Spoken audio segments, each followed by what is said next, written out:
Hi అండి, welcome back to my channel. మన ఛానల్లో పచ్చిమిర్చి మొక్క గురించి చూపుతున్నానండి. మిరప మొక్కకి చూడండి ఎన్ని కాయలు ఉన్నాయో. ఈ కాయలు ఎలా ఉన్నప్పుడు పూత మీద ఉన్నప్పుడు సీమలు పట్టేస్తున్నాయండి.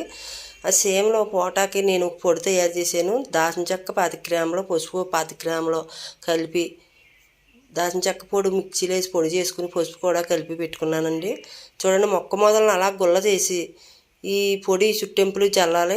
జల్లి మళ్ళీ మట్టిలో ఎలాగలాగా అనేస్తే మట్టిలో కలిసిపోద్దండి. తర్వాత వాటర్ వేసుకోవాలి. వేసుకుంటే వేర్లు బాగుంటాయి. ఈ సీమలు కూడా పోతాయండి. సీమలు పోకపోతే మిల్లీ బాక్స్ వచ్చేస్తాయండి. దానివల్ల ఆకుల మీద నల్లటి మచ్చలాగా ఏర్పడిపోయి మిల్లీ బాక్స్ పడేస్తాయి దానికి. కాబట్టి మీరు కూడా ఇలాగ చేయండి. మీ మొక్కలు పచ్చగా ఉంటాయి, ఆరోగ్యంగా ఉంటాయండి.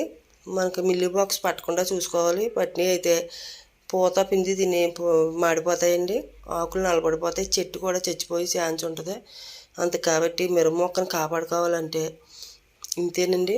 బాయ్ అండి, లైక్ చేయండి.